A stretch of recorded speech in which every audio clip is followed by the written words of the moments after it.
Hey everybody, my name is Suede and welcome to an exciting game of Civ 3 multiplayer. This is spectator mode, meaning I am the observer. I'm not actually playing this game. I'm just going to watch these people play against each other. And this game is going to be a little bit different because normally what we do is we have like a bunch of experienced players. We want like top tier. I want to show you what like the meta game is like at the highest level. Today it's going to be a little different. Like I said, we're going to have a bunch of newer or less skilled players playing against each other and see how they react to that.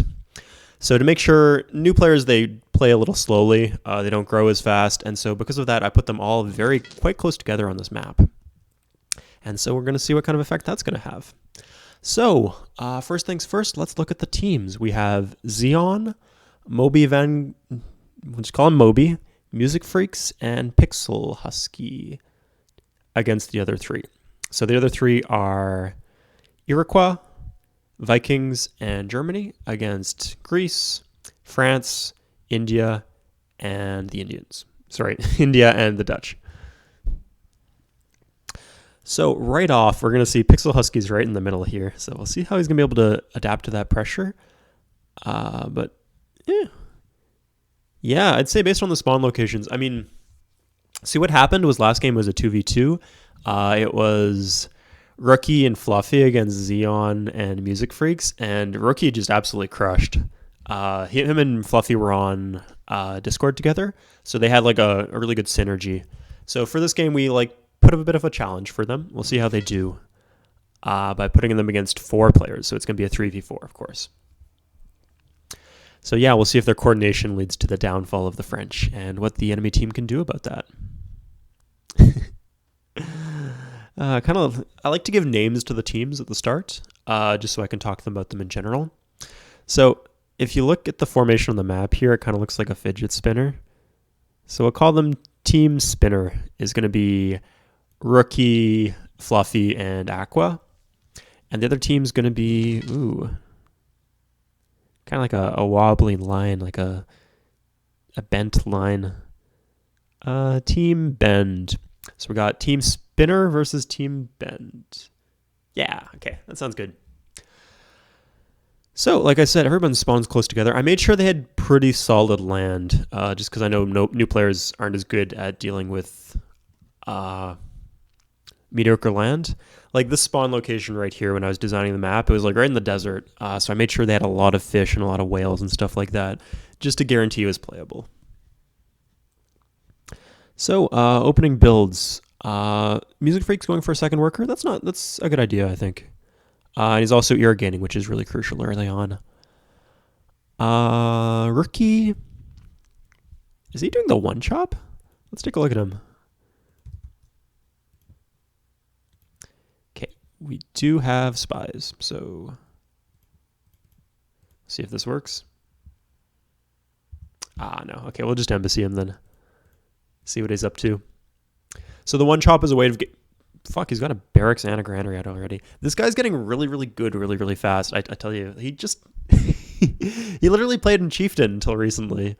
So I figured, like, of all the people who joined the community, he would not be one of the ones who increased in skill the most quickly, but he's just, really outpaced everyone else. We'll see what he's going to be able to do this game, but with those 2 buildings early on... can I rookie messages? Oh.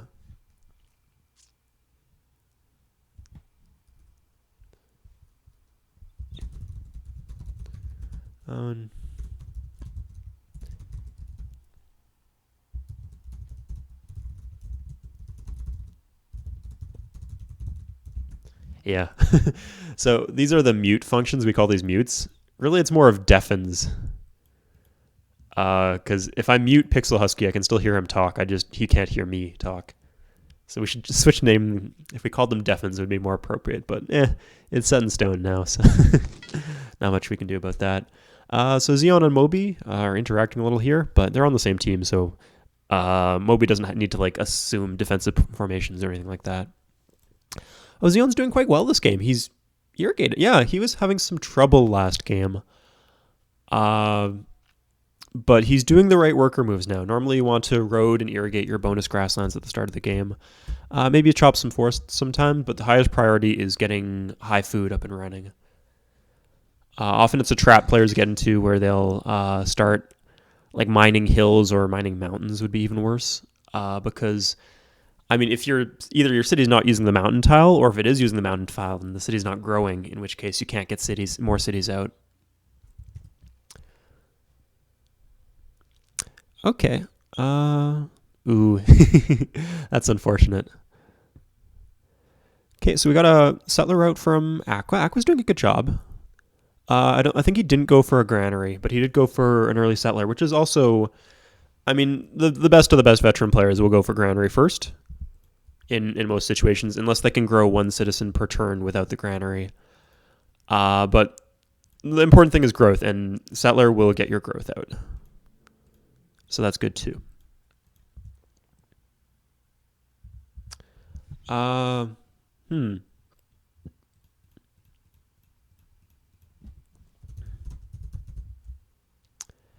So one thing about barbarians is the higher difficulty you are, the more likely you are to get barbarians from huts. So if you're used to playing on chieftain and you play a game of multiplayer, which is played on regent, not really that high, but there's a significantly higher chance of getting barbarians from huts in regent. So that might catch you off guard. Yeah, it can be annoying sometimes. Yeah, we'll keep up. We'll keep up with the spies.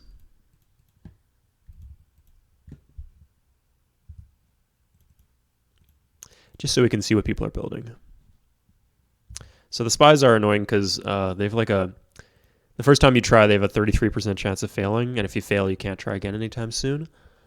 But once you get them in, there's 0% chance of failure when you're investigating cities, so that's nice.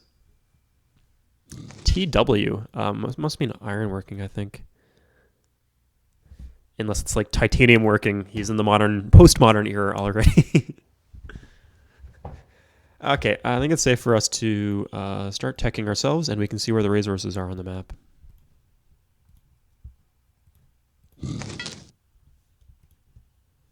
Oops. Nice, Moby's got a second city out. Rookie and Aqua will soon also. And so is Will. Will Music Freaks. He goes by both names, so I get them confused sometimes. So yeah, no one obviously flailing at the moment. Pixel Husky looks like he's behind a bit in expansion, especially with... Oh, it looks like he got a cellar. Yeah, so that's exactly what you want. He does have good land. Like, of all the land here, this is probably the best land. It's also the spot that's right in the middle, so good luck with that, man.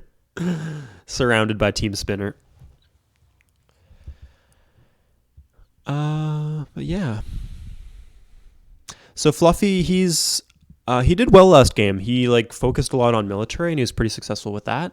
But he doesn't really play the multiplayer style in terms of city placement. He places his cities 3 tiles apart, and focuses on getting a few core cities out, and doesn't really expand too much beyond that. So that'll be quite useful with the early military pressure. I think in a game against veterans, the small amount of early military pressure he would provide would not really be enough to justify the reduction in growth, but here it should be quite impactful. So we'll see how that goes. Nice, Leipzig's out. Yeah, I didn't think about this, but I guess Rookie has the kind of the worst land here. We'll see what he's able to do with it. I remember when I generated the map, I added the river and the cow just to make it borderline playable. Oh, there's the banana here. Yeah, that's pretty good. Kind of pinned down. Yeah, he is pinned down. We'll see what he can do, though. One thing I don't like, I mean, this is more of an advanced thing, but it's one of the things I look for in my own city placement, is he planted a second city across the river. So especially in this situation, when he's under military pressure early, it's going to be hard reinforcing units between the different cities because you got the river blocking your mobility. He has placed a unit on the mountain. That's good as a sentry, and it prevents the Iroquois or whoever else from placing their own sentry nearby. So that's good to see. He doesn't need a granary here. He just has plenty of food with the banana and the irrigated floodplains. The 2 workers was a great idea. He's benefiting a lot from the industrious trait that the French have. I think he might have watched my videos because he's doing the correct thing, which is to irrigate bonus grassland and to mine non-bonus grassland.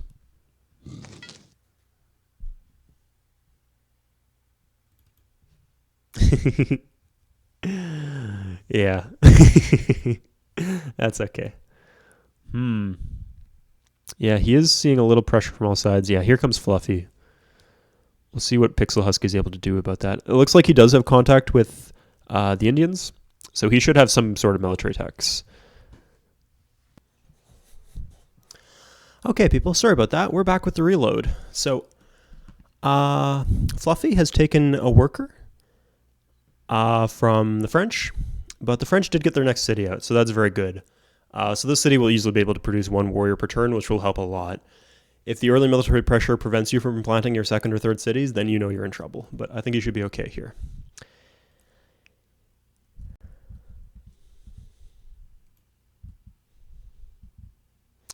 Oh yeah, they're really focusing all of their resources on Pixel Husky here.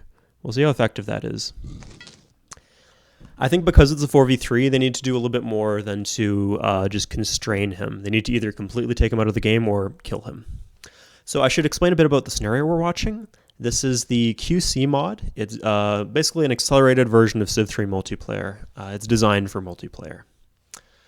So because of that, this is played with 2 city elimination. So if you lose 2 cities, you die. So we'll see if Pixel Husky can hold on to all his cities, or all except one of his cities. You can lose 1.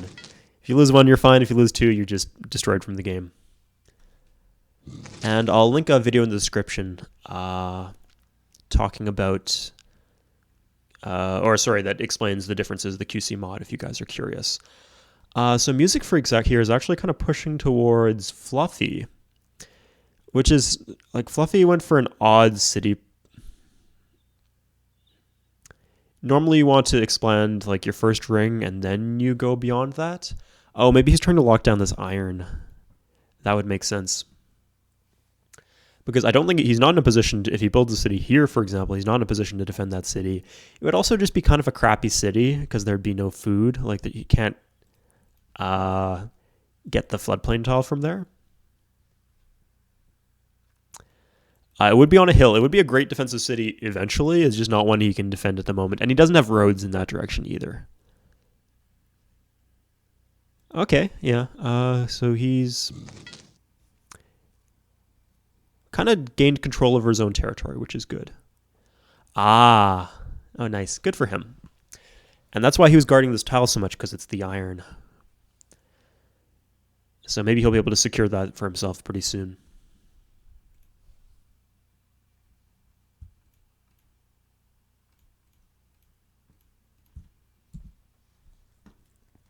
So let's take a look at everybody else. H2 Aqua has his 3rd settler out, so good for him. It's not bad.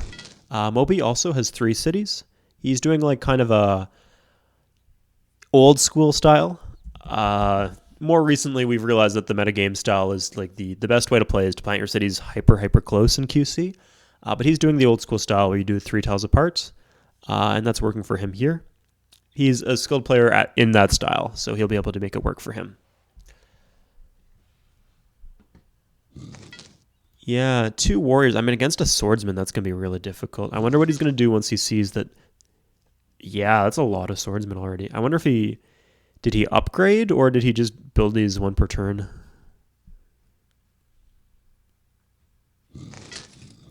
But yeah, like, this is a bit of a waste of worker moves early on. Like, that was the first thing he did with his worker. He moved it to this tile and he roaded that mountain. +1, like, I mean, that's 4 worker moves right there. Just for +1 commerce on a mountain tile. You could road and irrigate a bonus grassland and still have used less worker moves for this at the start of the game, and it would be much more helpful. Commerce is whatever. Production is kind of handy, but the king at the start of the game has to be growth. So that's normally what you want to focus on. Eventually, you're going to want that mined. It could be a good tile, but whenever you're using the mountain tile, whether it's in QC or normal Civ 3, then your city is going to have a lot of trouble growing unless you have a lot of bonus food. So once with all this irrigation done, because there's no despotism penalty in QC, right? So irrigating grassland is actually quite useful. So there's with all this grassland irrigated, this is going to be quite useful when it's mined. But before that's why you don't want to do it at the start, because you don't have all the food you need to be able to properly make use of it. So yeah, this should relieve some pressure from the French, who I think could really use that relief. And they're getting their third city out. Good. That's very key. You can't stop expanding. You need to find, unless like you're gonna die with your new cities, you need to keep finding ways to put out cities. Like if they're coming at you here and they're coming at you here and they're coming at you here, then expand in the other direction, the one direction where you know you're safe. I kind of like to use the terms backyard and front yard. Okay, this is interesting from Zion or Xeon. He's done some good worker moves. What does he have in his city, actually? Let's take a look. He hasn't gone for another settler, though. He's got his settler. He's just keeping it there. And he has walls. Oh, he got kind of like really stomped last game, so I guess he's playing conservatively. Oh no, he moved his settler out. Yeah, he's still playing conservatively, but at least he's expanding, which is the key. And he's in a very safe position, so this game might essentially turn into a 3v3 until later on when Xeon can make his impact. Ooh, I wonder what's in Orleans. Take a look there. If he's got 3 warriors, that's fantastic. He's in trouble. He is very much in trouble. He should be reinforcing that city.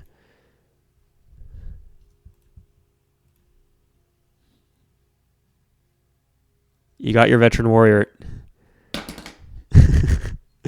I mean, if I was rookie, knowing what I know, I would think that was bait, you know? Like there must be like a veteran archer or like a regular archer under there going to give defensive bombard and slaughter my units, because defensive bombard is very strong in multiplayer. Or at least that he's just got a big stack of regular warriors, and any impact I make will be just a drop in the bucket, you know? But no, he's just... And he can't... remember, he can't reinforce from Paris. I guess maybe Rookie did like a double move and caught him off guard. I'll take a look at Paris itself.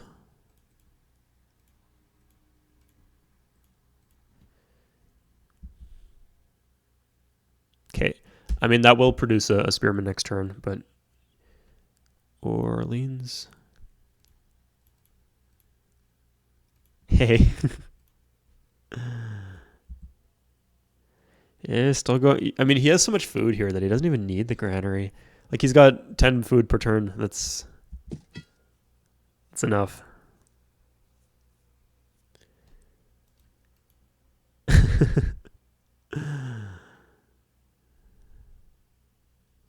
But yeah, if these 2 workers attacked the city, they'd almost certainly get it.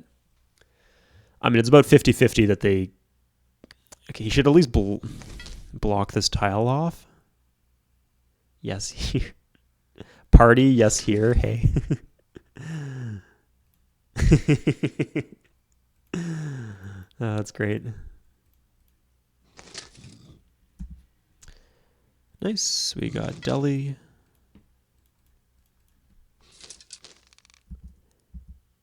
Okay, he's starting to guard his cities. Rookie, he likes to just spam a bunch of warriors early on. So if he had archers, I'd say France is in trouble, but as things are now, it doesn't look like it. Okay, he's attacking. Okay, that's not that bad. In 2 health for 3. He's not going to heal anytime soon. And he does need to weaken these units.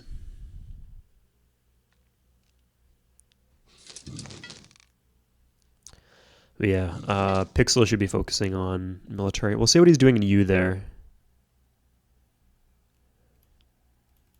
Or what used to be Lyon. Granary. I mean, I guess if I knew nothing about the game and I watched one of my videos, that would be my primary takeaway. I need a granary in every city as soon as possible. But You need to take care of yourself. I mean, partially, he's surrounded by 3 people. The map was, like, I custom made this map so that the people spawn very close together. Like, everybody's already border to border, and that's only 19 turns in the game. That's not usual. He's pillaging. Okay. He's keeping up with his worker moves. He does have a lot of mines around, so that's going to be handy for him. But when you're surrounded by people very, very close to you, then granaries is not your top priority, or at least you need to weave them in with more military units, enough to deal with what's in front of you.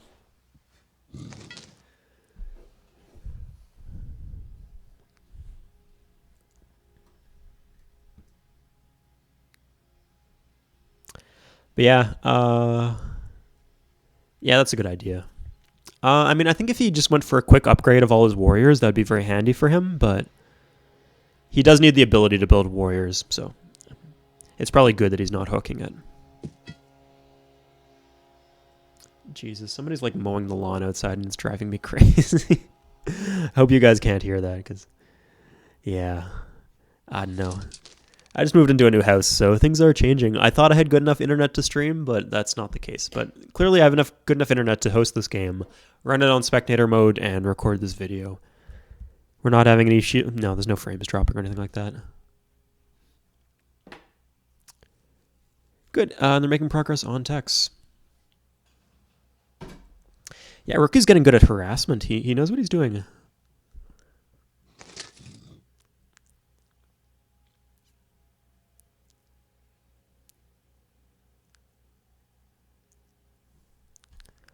Who did he or someone attacked him, maybe. Anyway, he's weakened once again.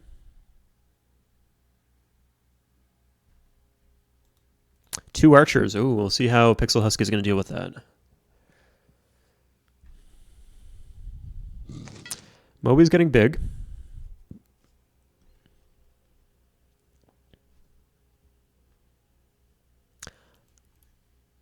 Oh, he actually attacked with the spearman. That's not the best idea. Ah, nice. Okay, so he took out the units. There's more coming in. I hope he guards this irrigated bonus grassland.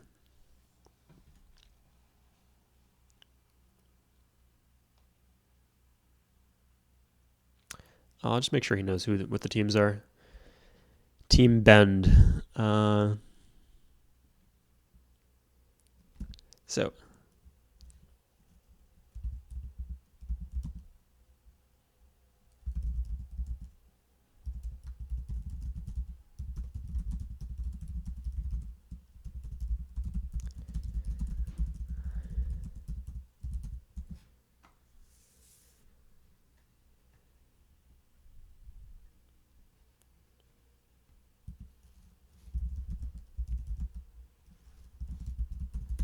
Yeah, because it's a newbie game. Like, normally I'd say that I try not to comment.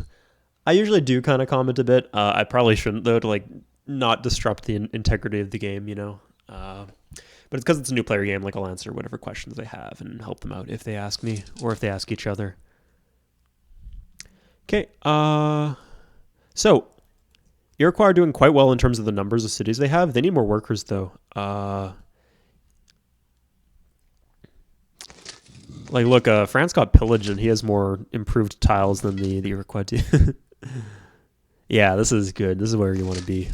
These guys are all doing great. Huh, what's happened here? Was he able to actually push back the Vikings? I guess the Vikings have been more focused on this front now. Like, they've stopped sending troops over here.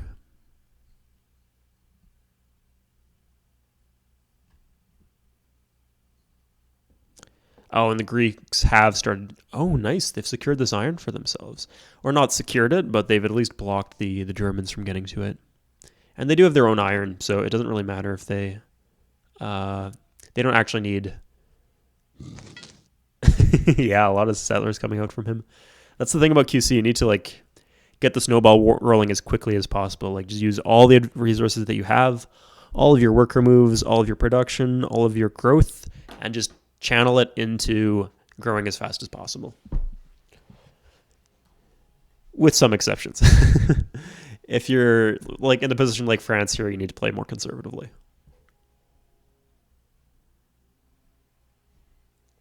Man, I'm growing faster. Yeah, he is growing quite fast. And he's got a lot of... He needs some archers. That's what he needs. Maybe a barracks too.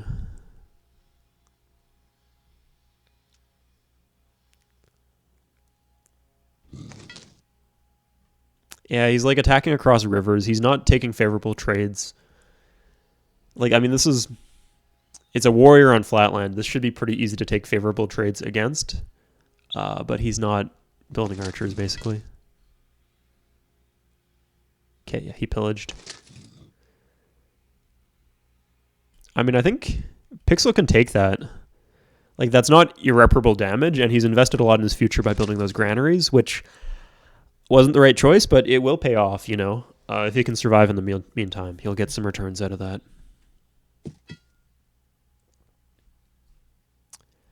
Music Freak's playing a bit conservatively, but he is successfully applying, like he's, just the placement of his troops is sucking up resources from the Vikings and the Germans. So he's doing his part to help his team.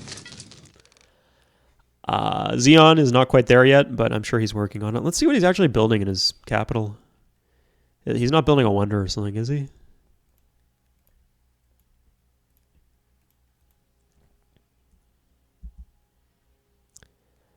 Oh, okay. Yeah, I gotta tell him about this. I'll mute everybody else to save.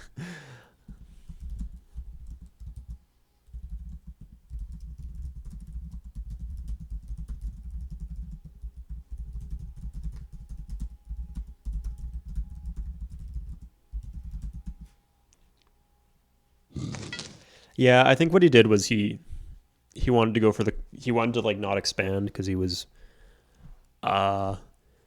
scared of going like head to head against anyone. So he like oh, what's something I can build for the future that'd be good? Oh, I'll build a courthouse. Yeah.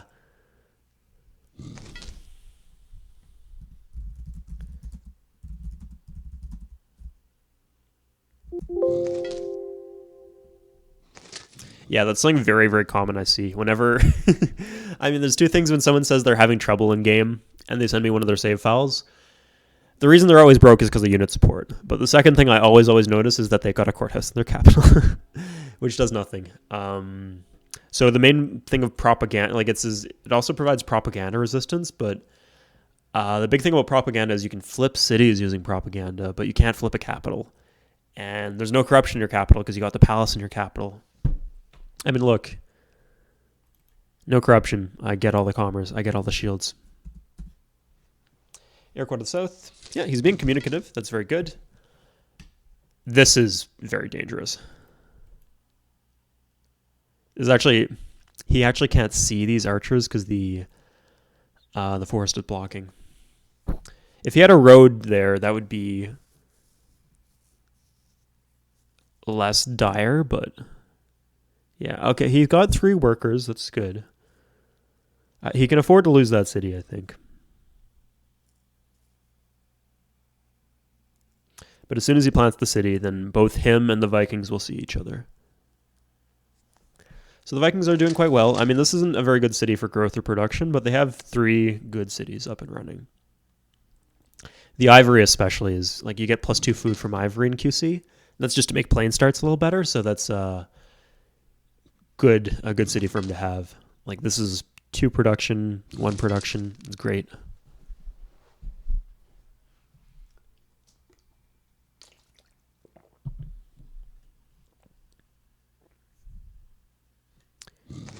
Hey, you over here. Psst, you here. Tours. Ooh, pushing in with some horsemen. If he did like a double move attack onto Hey You, that could be successful from the Germans. So we'll see what he does. He's got some archers up and running finally. Oh, and he cleared off the iron. That's good. He's starting to get more workers in this direction. He's actually sending spearmen to defend the new city. I hope he knows what's up now. Oh, okay. This is actually interesting. So this isn't as bad for him as I thought, because he knows that Marseille is empty, but the Vikings don't know that yet. So yeah, they're sending their unit in the wrong direction. Yeah, he's fine. If he's building a worker, he should be able to get a worker out next turn. Let's see if he's doing that. Nice. Okay. So France. Marseille was the new city. No, he's going for granary. Oh my god. Okay. I mean, yeah. It's my fault for not giving very clear advice when I do give advice. But I mean, that's one of the reasons I want to make this video.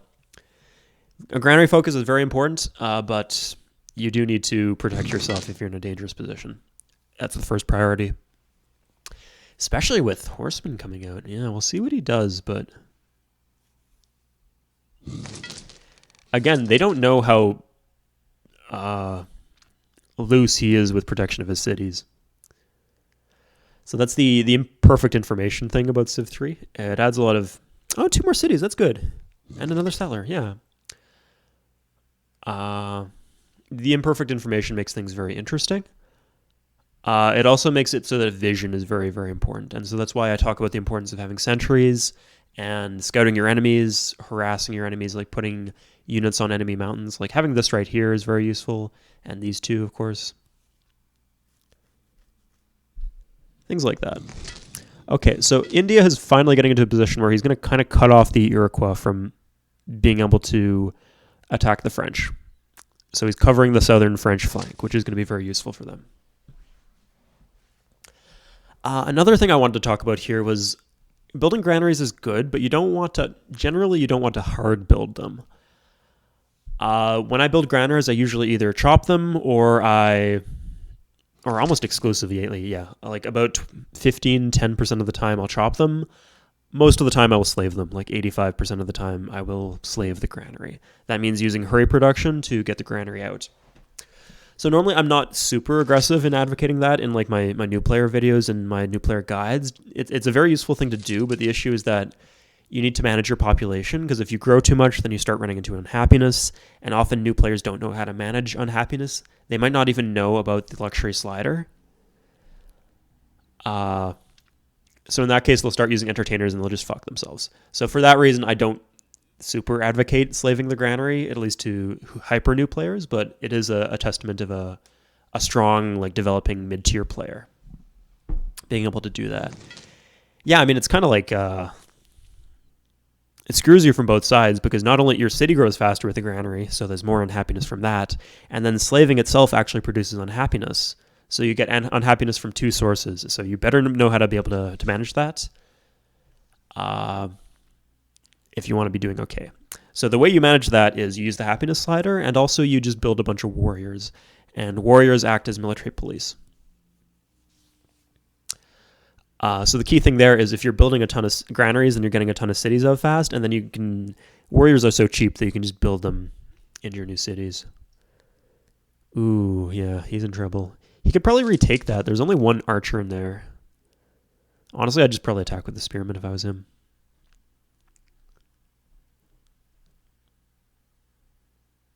Yeah, he's not going to be able to reinforce that anytime soon. So if he just sends all of his units onto this tile right now, he can retake the city.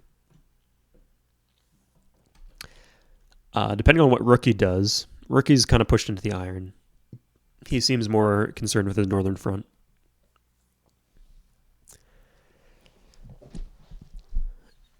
Ooh, that was interesting. Never seen that happen in real time. No, he's just 1 down. I think it would be pushing it to tell him that he can... I mean, these horsemen are probably going to go... They're going to path towards the... Yeah, they're going to path towards this archer, so towards Marseille. Oh, no, he moved in, yeah. Okay.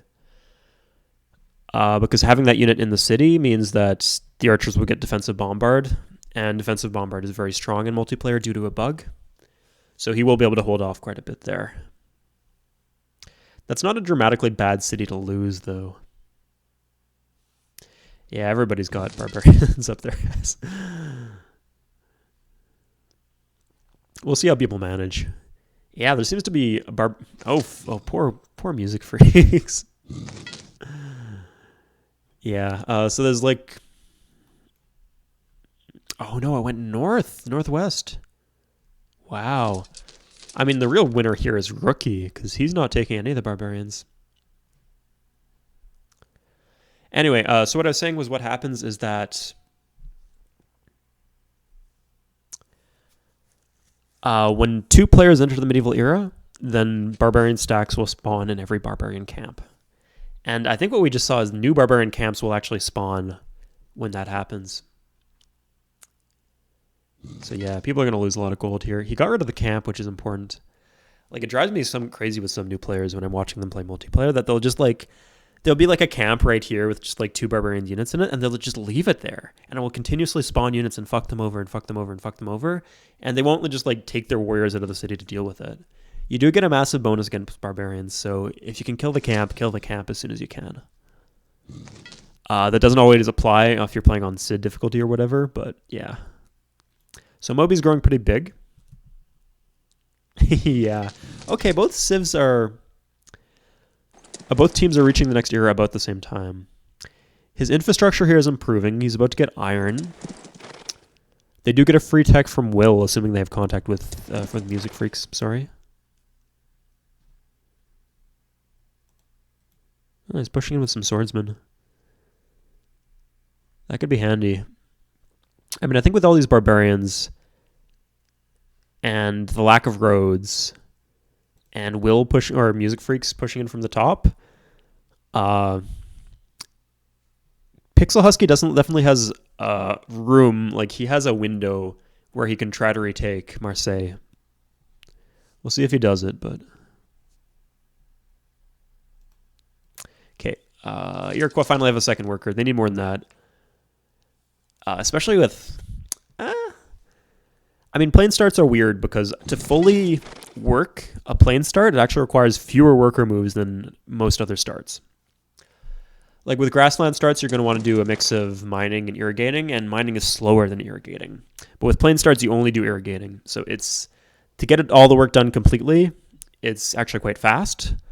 But it's more punishing if you don't have the work done, because then you don't have enough food to grow at all. Because in QC, everything's doubled, right? So food yields are doubled. So normally this would be 2, instead it's 4. But citizens actually eat twice as much food, too. So if you don't have these irrigated, then they won't produce enough to feed the citizens that are working them. So it's important in a plane starts to have enough workers to do at least that. You don't need like a crazy amount of workers, just enough to get you by. So let's take a look. I mean, we have spies on everybody. Netherlands, not super big in army. I like the mix of archers and warriors, though. Generally in QC, like a couple spearmen early on is okay, but you don't want... We want more archers than spearmen, just because, as I mentioned, defensive bombard is very strong due to a bug in multiplayer, and archers give defensive bombard, so they're a very useful, versatile unit. Good on offense and good on defense.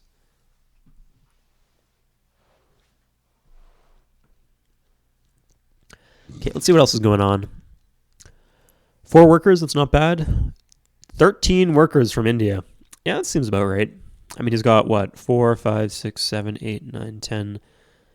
10 cities. 13 workers for 10 cities is about perfect.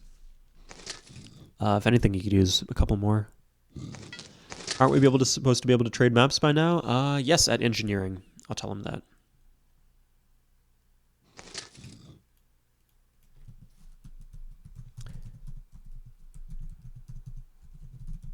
But yeah, everybody in this game is doing fairly well. There's nobody who's like really falling behind here. Okay. Ooh, let's see what's up in... I mean, let's see what kind of military that French have. Because before they were just putting 1 unit in each city.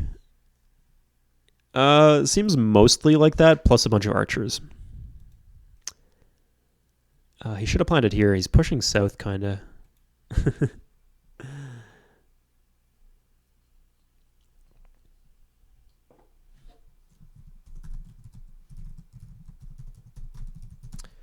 at, what did we say, engineering.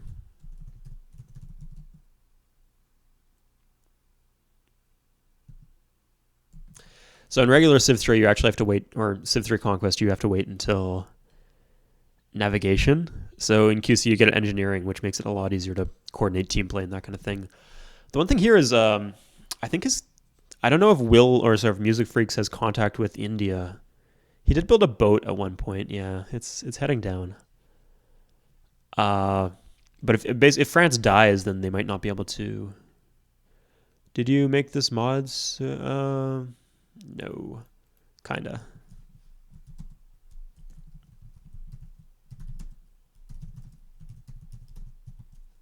Comes packaged.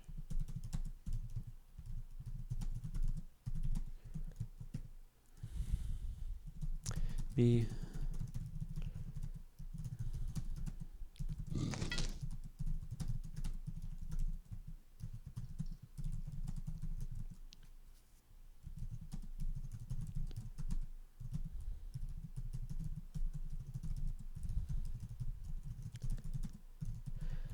For people who don't remember, so in the original Civ 3, like Civ 3 vanilla, you could trade maps at map making. I mean, it makes sense. You'd figure that would be the case, right? But that created the unrealistic, quote unquote, situation where you could see the entire world map at like in the ancient era, basically, before you even had knights, which people found to be unrealistic, like I said. But it's fine, you know. The game is supposed to be fun rather than a direct simulation of global politics and military strategy or whatever. It's an abstraction. Anyway, so because of that, for Civ 3 Conquests, what they did is they moved it and they put it in navigation, which it's way too late. Just from a gameplay perspective, it's not very fun having to wait that long to learn about your world. It's definitely more realistic, but yeah. He's teching pretty fast, though. I mean, he has high population cities. He's got, like, rivers fucking everywhere. So that's a lot of commerce coming in. Yeah. Yeah, Fluffy's struggling a bit with these barbarians. He's not going to be in a position anytime soon to even road to Marseille. So, yeah. I mean, it's still a great idea for him to pick up Marseille because that means, I mean, if France loses one more city, he's dead. And Rookie might be in a position to do that. We'll see, though. I'd say for this to be competitive, they do need to kill him, though, sometime soon.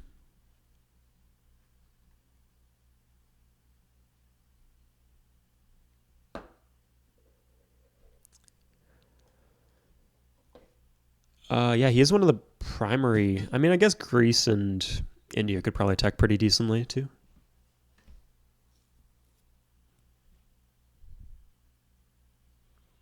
But yeah, I'm really like, this is nice and dense.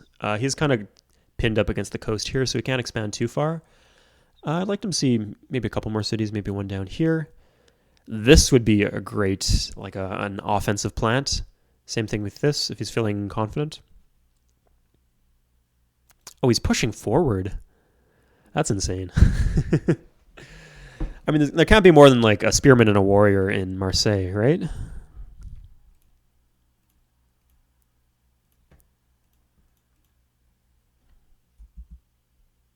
Yeah, one spearman.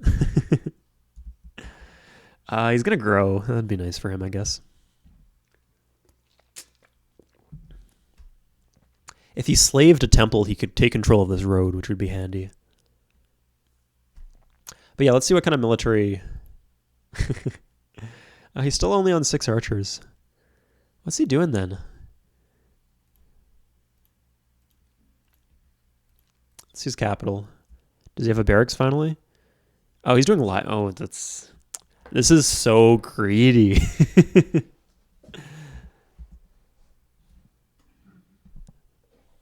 What's he got in Heyu? Please tell me he has at least 2 units in Heyu.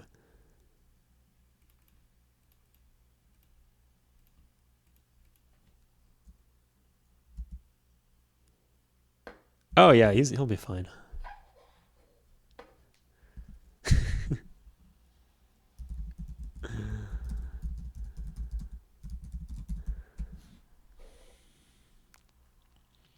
And maybe over here and you there. What else has he got?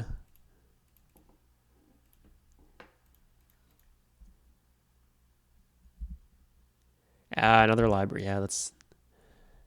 Uh, yeah,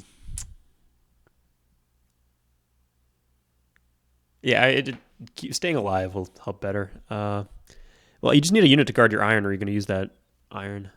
Yeah. I mean, if it's one turn away in your capital, I'm not going to hate on that.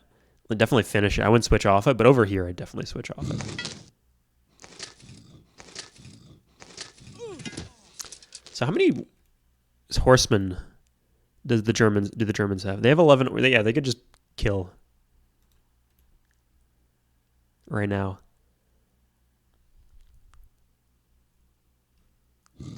This is a really aggressive plant also.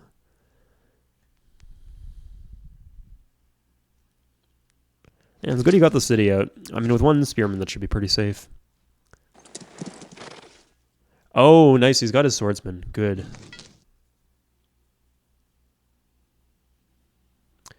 Are they coming out of you there, maybe? Yeah, sorry. If anyone's watched, I don't mean to be hypercritical. He's doing a lot of things right. Like his worker, he got a lot of worker moves out. He's got a lot of production. And he could have a massive army right here, but he's focusing on granaries and barracks and libraries. And I wouldn't. This would actually be a really great, like a forward plant, if he had the units to back it up. I'm not sure he does have enough units to defend this. Although, also, let's take a look at the Iroquois. I think the Iroquois don't really have. I mean, they have 5 archers. If they dropped 5 archers next to Chartres, I think they could take it.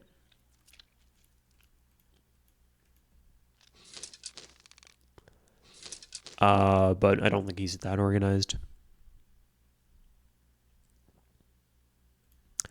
So I wanted to check out you there, was it? Have I not already?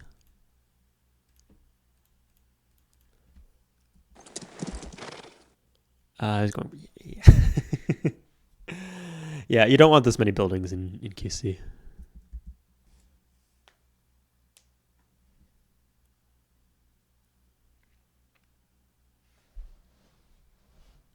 Like, all you'd need is 5 swordsmen to retake Marseille. And that would put you in a very strong position, so that should be a top priority. Netherlands, India. Yeah, India doesn't have that strong of a military, but he doesn't really need one. He only really borders the Iroquois, and the Iroquois are not posturing very aggressively. Greece, yeah, he's got a surprisingly big military. Let's see if he's built the catapult for a legitimate reason. It doesn't look like it. So if there was like a bunch of units on a mountain here, it's good to like bombard them down with a catapult. Just because attacking onto a mountain, like they get 100% defense bonus for that, so you don't want to do that. So it's good to use the catapult in that case, but if you're not in that position, like if you do that anywhere else, then they'll just heal, you know? But if it's in your land, they can't heal.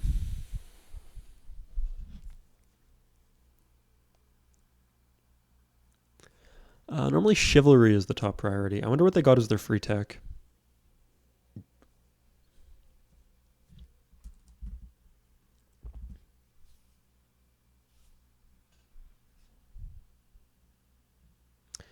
I have to make mono. It'll be very slow if you do.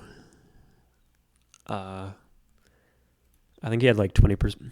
He is using the happiness slider, but quite a bit more than I think he needs to.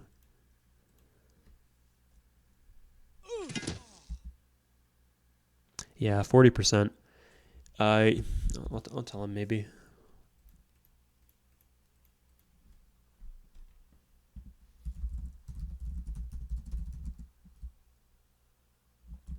I don't know what his position he's in. Oh, yeah, we missed that. Fuck. Well, that opens the game up.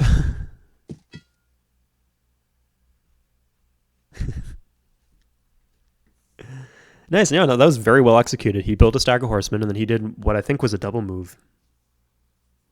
I wish he would have announced it to his allies, and they're on Discord with each other, so I can't blame them. But it's nice when they like say like, okay, I'm gonna attack end of turn or something like that, just so I can clue in and pay attention.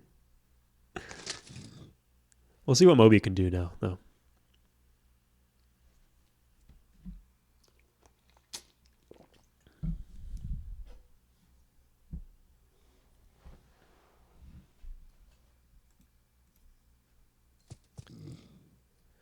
Okay, Fluffy's actually planted. He planted a city 2 tiles away. Good for him. Yeah. Oh, and this one too.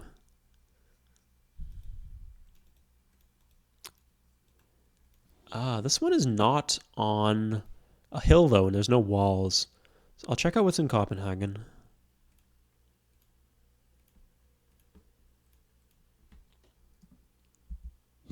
Oh, it's pretty well defended, I'd say. Yeah, he probably could take the city with all these units, but it'd be better to like kind of swing around onto the iron. Oh wow, the enemy team got fucked because they lost feudalism.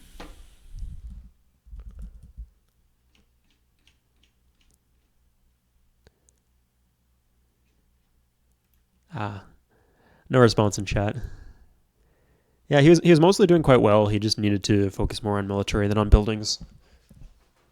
Like he seemed to recognize that he was in a kind of dire position militarily, but he wasn't really adjusting his the priorities of what he was building in his cities. Oh yeah, now Rookie's just gonna get big, you know. It'd be interesting. I've only played the one game I played with him was like a UU. It's like another mod. It was like literally his first game. He built a ton of cities. He was rusty in a lot of different ways, but he did like follow the advice and build a ton of cities.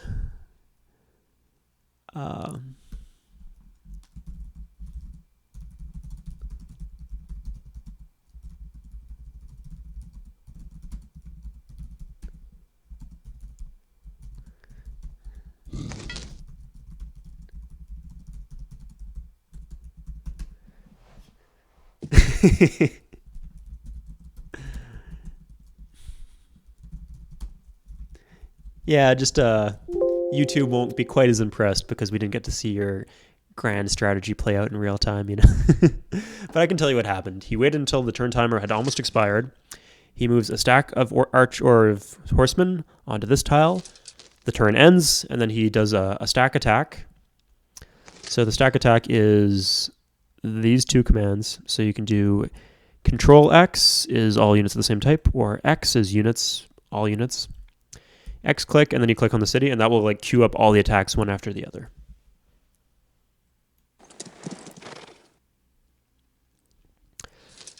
So you're going to start to see some combat. I mean, I don't know.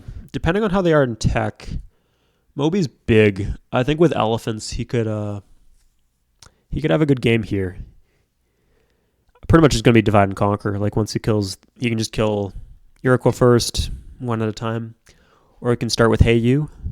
I think going for the Iroquois first is the best idea. Because if Rookie just streams in all of his units to Hey You, he could probably hold out. Okay, so Music Freaks has cleared out the barbarians. Kind of just chilling here. If I was him, I'd kind of push into the Viking land, because the Vikings are weak right now.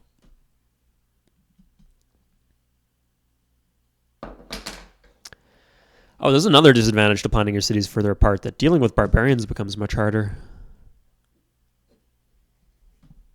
Huh. If he plays it sneaky enough, he can actually kill Bombay. That might be a bit of an overextension. I think the Indians would come back. But we'll see how that goes. I mean, of these players, I'd say Rookie is the only one who looks like he could be really teching quite quickly.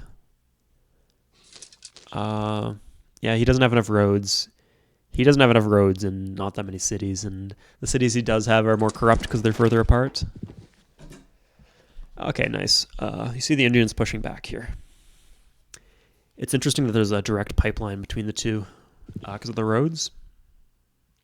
Horsemen can retreat, thankfully.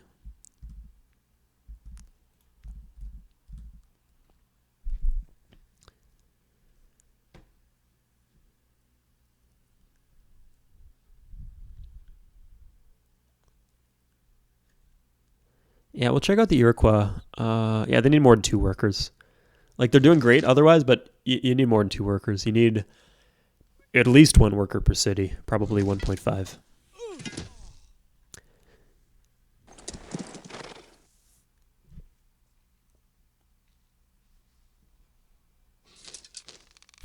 Not Paris.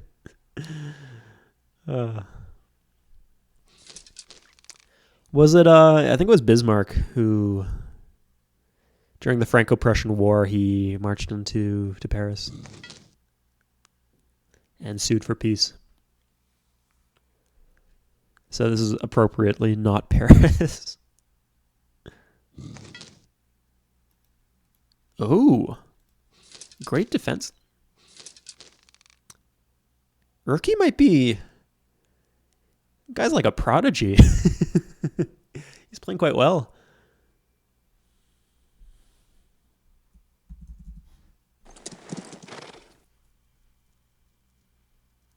Seems to be coordinating with his team. I'll ask how.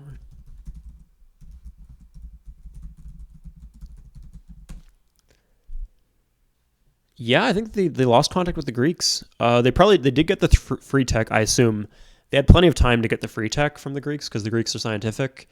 They had plenty of time to pass it through the French to the Indians. But yeah, I mean, it's pretty much from now on, Moby has to do pretty much all the teching by himself because I don't think they have contact.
We'll take a look at the Civ list here. I mean, yeah.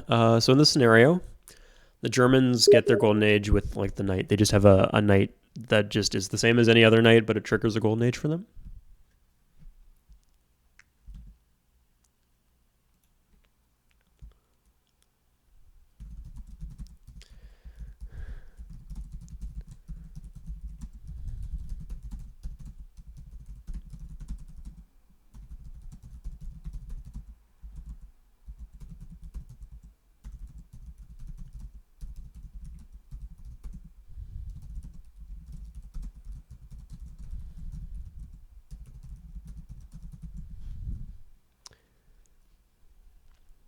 Yeah, he also had a lot of food from all the irrigation and from the floodplains and the banana, so not really top priority.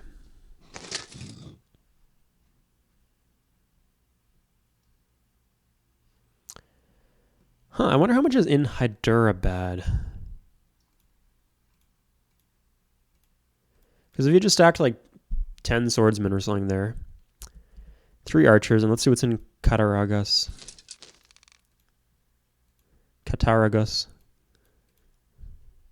I really don't know how to pronounce that city.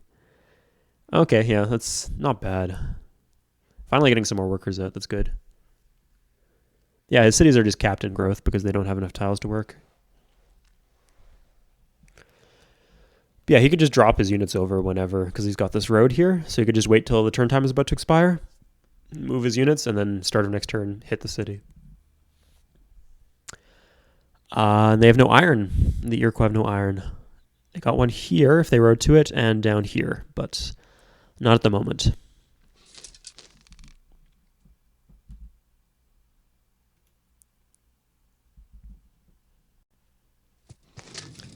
Nice to see Fluffy got to contribute to the kill, though.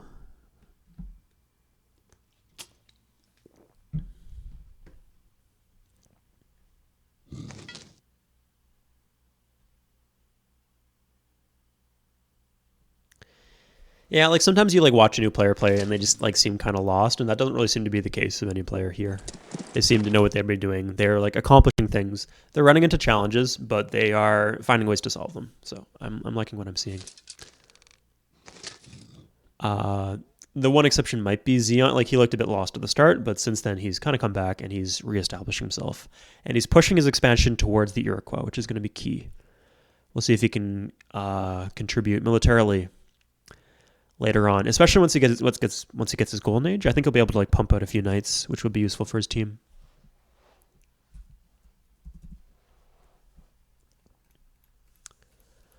So military check.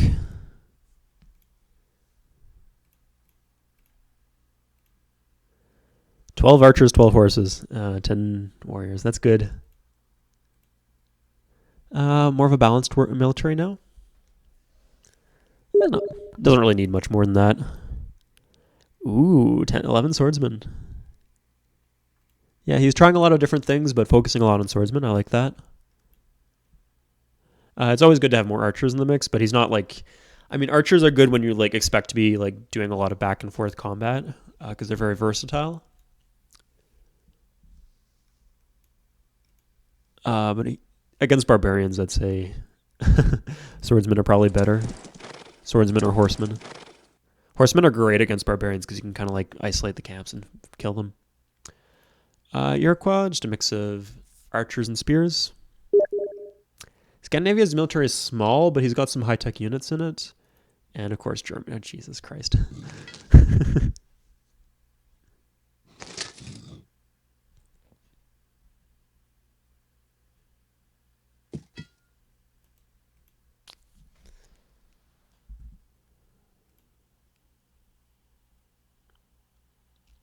Yeah, it's hard.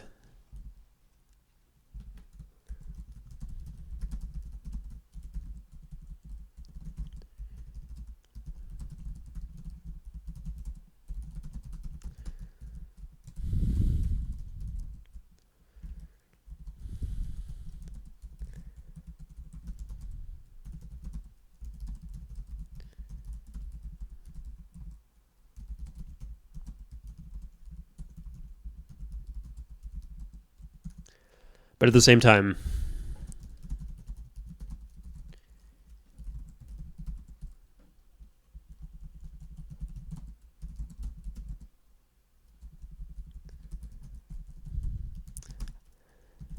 be careful not to overextend. I hope this works as kind of like a lesson for new players, maybe. Yeah, it might be fun to watch as a lesson. Definitely a lot of good things to learn here.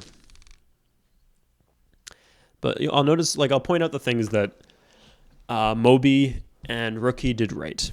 So they covered their flanks. They made sure to build a lot of warriors early on, so they could like cover ground, harass their enemies, have military police, and they also focused a lot on expansion. So they got granaries out. In Rookie's case, he was slaving granaries. I think Moby was doing that too, probably. And yeah, just built a lot of workers, made sure to keep up enough workers, and built a lot of cities.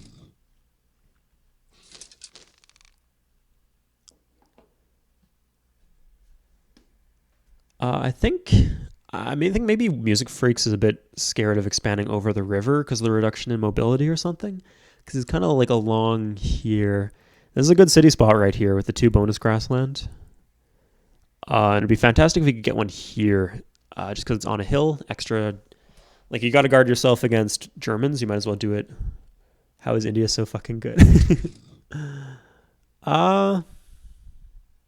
They seem pretty evenly matched.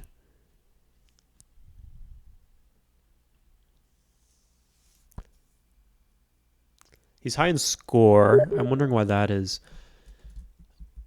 Oh, he's probably high in score because he's got like 5 different luxuries. Let's see. 1, 2, 3. Yeah, he's got 4 different.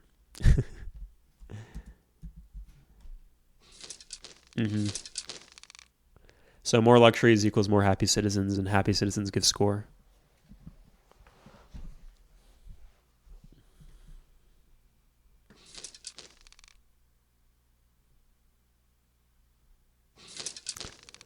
Hooking a second iron here, that's good. Or, it's not good. He's already got one. Rookie has one. The Iroquois will need one. They're kind of just fighting over turf here. They're not really doing anything conclusive. Yeah, unless the Dutch really get involved, I think this being more drawn out will benefit Team Spinner. Just because they got more people actually involved in the match. Like the Dutch aren't really in a position to contribute. And if we're in a spot where it's 2v1 against the Greeks or 3v1 against the Indians, that's very bad for Team Bend.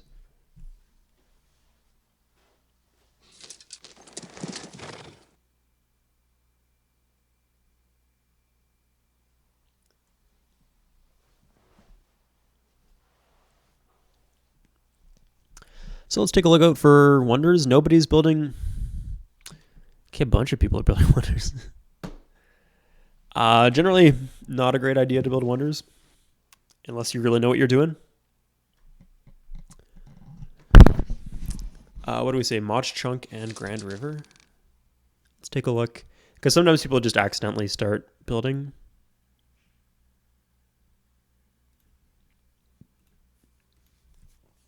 Like the game will just automatically queue stuff up that you don't necessarily want. Oh yeah, he's just straight up working on that, yeah. That's not a great idea. They're just not very good in multiplayer. I mean, one thing, like the main benefit, like I've learned about the Mausoleum of Mausolus is the tourism benefit, but tourism doesn't scale in QC. Like everything's accelerated. The games only last like 70 turns, right? So after 70 turns, you're not going to get any tourism benefit. Maybe 1 or 2 gold per turn. It should really accumulate faster, but it doesn't do that. So, yeah. But yeah, just generally like, it's a very long-term wonder. You need to be focusing on the short term. Like it only gives 3 happiness. That's the same as a cathedral. It's just not a very good wonder.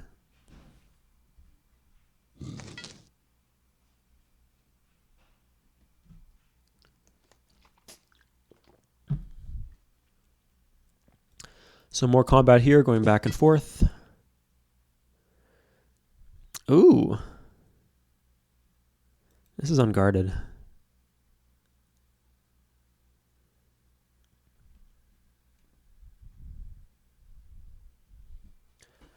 We'll see what other combat goes on here.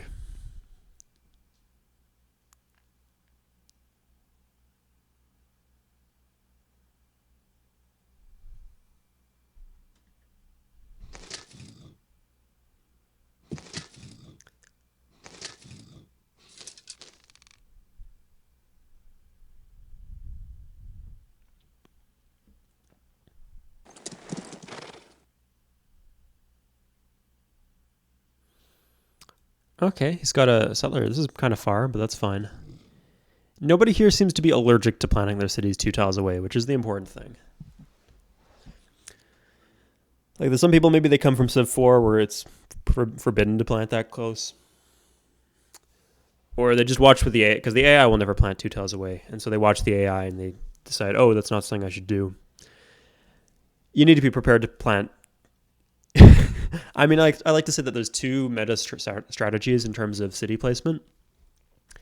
You can do all of your cities, every single one, 2 tiles away, or you can do a mix of 2 and 3 tiles. So that's kind of like what Moby's got here. Like these 2 are 2 tiles away.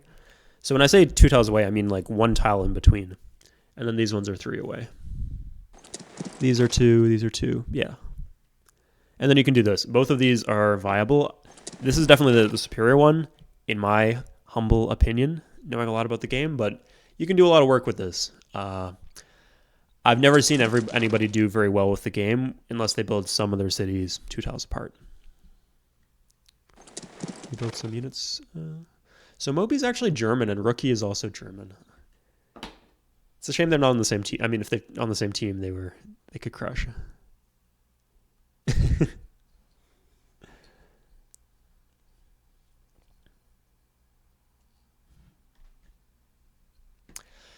Okay, I'll point this out. This is a mistake that a lot of new players make, is that they'll focus their defenses on the cities that are most important to them. I mean, that just sounds like something you should do, right? Focus your defense on the city that are important. Important is good. Hold on to good cities. But no, if you lose 2 cities in QC, you just die. You lose all your cities in that case. So all of your cities are, in some sense, equally important. Like the difference between losing your capital and losing any other city is pretty minor. In fact, some of your more important cities are like easier to retake.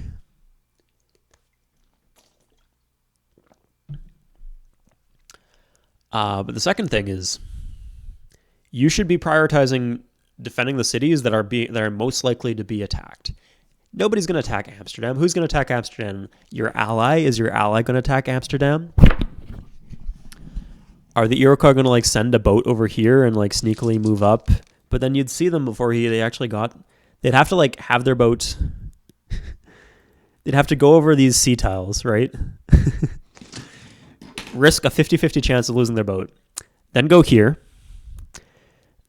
Then park their galley here, and then wait until end of turn, drop their units here, and they'd have to be horsemen, and then bam, bam. That is physically the only way that they could attack Amsterdam without you having at least a turn to prepare and to defend Amsterdam. We'll see what he puts in the army. Meanwhile, it's quite likely that Eindhoven could be attacked. So what they do is they got a horseman here, just one horseman, right? End of turn, move here. Start of next turn, move here, or just attack the city. And then they take the empty city. So focus your defenses on the cities that are likely to be attacked, not the cities that are most important to you. Okay, looks like Moby went for invention, which is... How long has the settler been sitting here? Okay, he's guarded the road. That's good. I mean, with these longbowmen, he could probably kill the Indians if he focuses. Nice, he's holding on to this.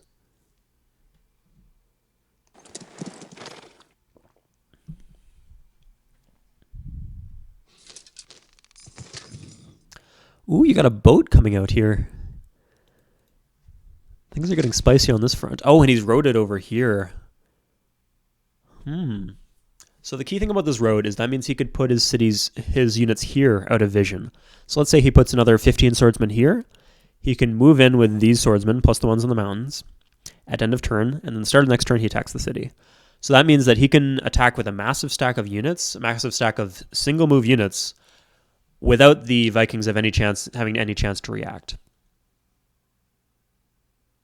Whereas before there was no road, so he'd have to keep his stack in vision where the Vikings could see it and therefore react to it. So that's why the mobility that roads give is so important, because it like allows you to do things before the enemy can react. I like his unit formation just in general. Some boats out harassing.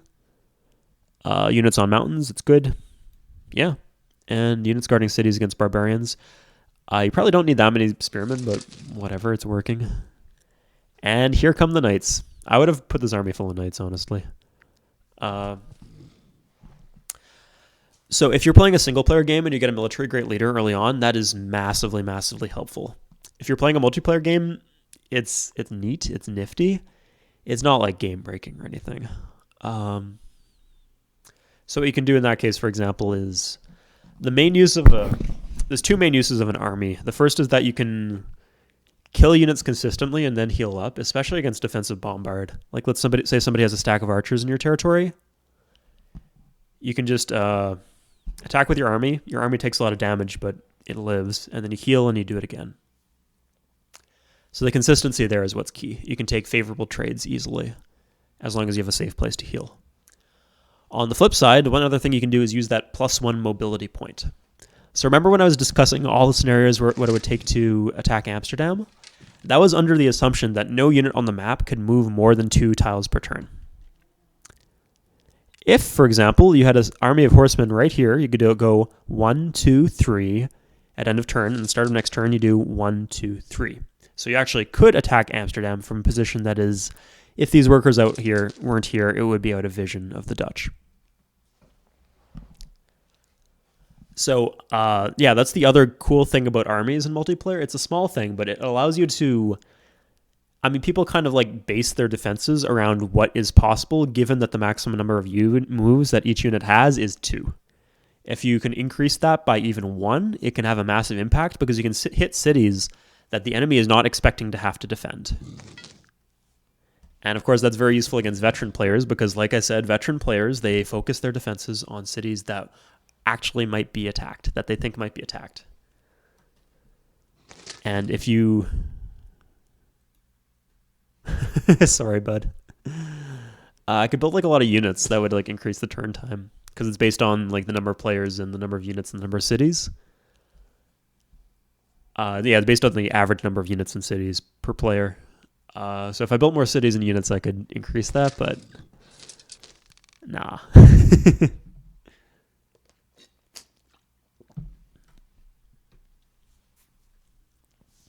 So he's kind of holding the line here.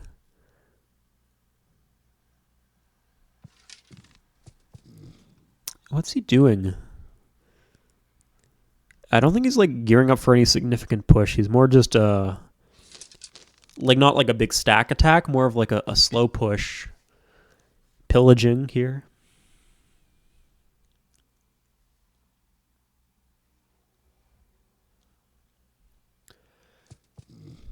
Yeah. So the Iroquois are going to get iron soon because they got a road leading to the Germans. So that should be handy for them.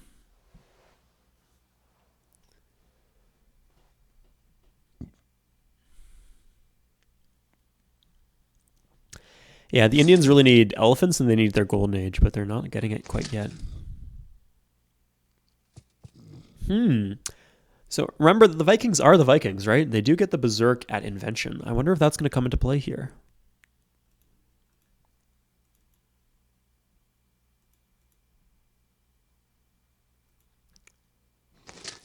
So in case any of you guys are new and you don't know, one of the reasons I think the Netherlands have too much happiness is because you only need enough happiness to make sure that the number of happy citizens outnumber the unhappy citizens. So 5 is bigger than 2, but that's too much happiness. You could have this lower because if this guy was unhappy, that'd still be 4 over 3. If this guy was unhappy and this guy was content, then that would still be no disorder there because 3 happy, 3 unhappy. I'd honestly just sell the courthouse because you're paying maintenance on it and it's doing nothing.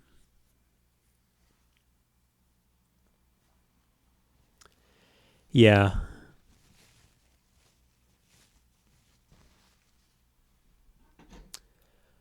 Let's see. It'd be nice if we could see what kind of, if they're trading with each other, maybe.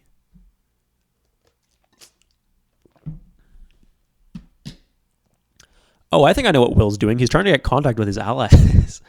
He's in the next era, judging by the, like, what his buildings look like. You can see the animations for the cities change when you enter the new era. So I can tell they're in the new. I'll tell him.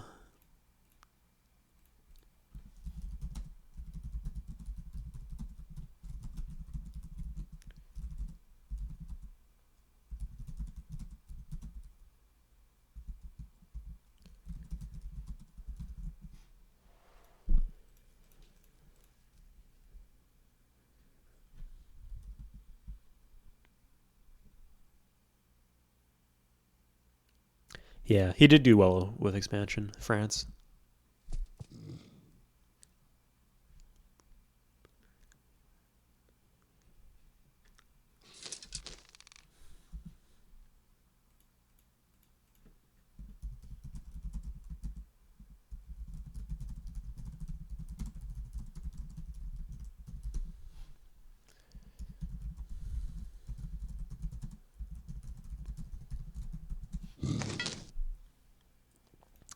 Got to throw them that happy face so they know that I'm not being mean, you know. I don't want to be too critical. I know it can be, like, being told all the ways that you're wrong can be really disheartening. So I try to focus on, like, a few key criticisms when I'm actually communicating with people. Nice. Oh, he saved. I don't know what it means. Does he mean your tax slider is at 20%? The tax slider is like, I mean, this is 0%, right? Now there's not actually a slider, but you can imagine the slider. The slider is whatever money is not going to anything else. Ooh, this could be interesting. Scandinavia and the Indians. Makes sense. Wow, that city's empty. Oh, he's pushing in. Huh.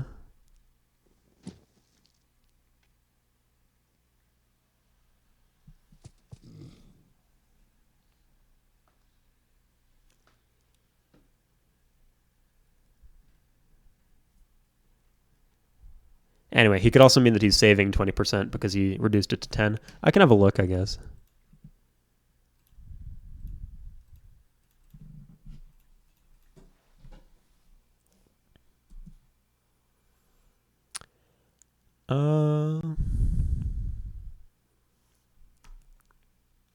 He's saving 10%. Yeah. Okay, he's got his science at 70%. Yeah, that should get you some tech, you know?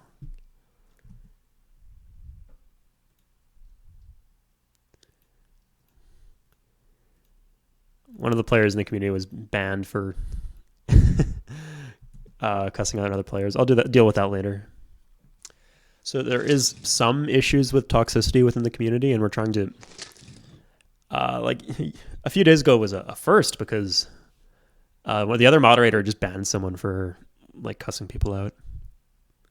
Like we don't care about swearing, and I guess we tolerate criticizing other people. I wish we didn't, like in a mean way, but if you're like calling someone like an asshole or something like that, and you're doing that regularly, you should be banned from chat at least.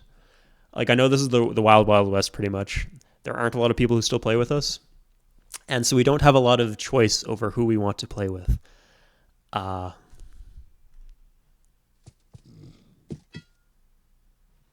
Who's the glitch abuser?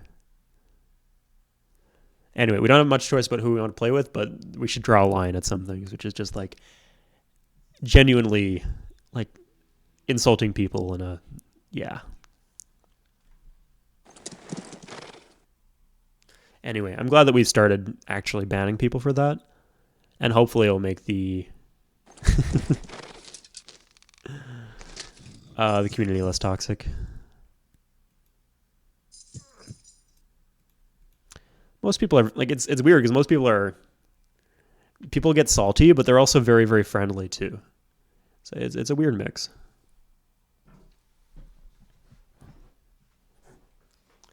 Two archers, that's what Rookie told me. What was he attacking?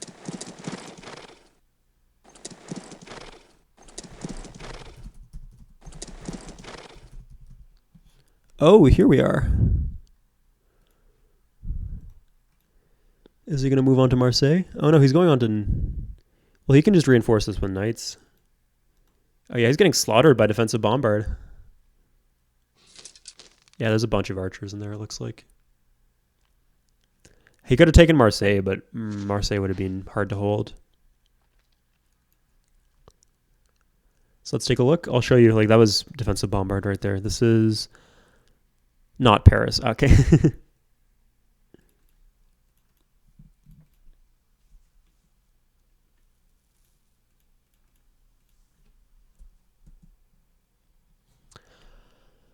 Oh yeah, these are the archers, and they give the defensive bombard bonus. And then he just streamed in the knights.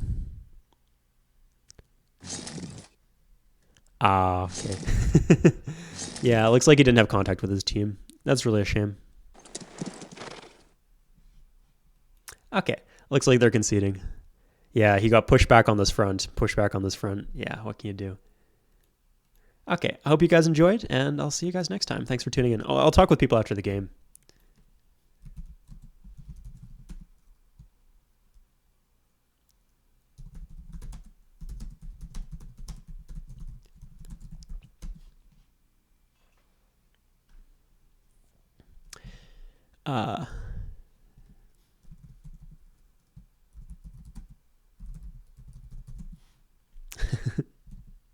Okay, anyway, I'll talk to you guys later, or see you guys later, and thanks for watching.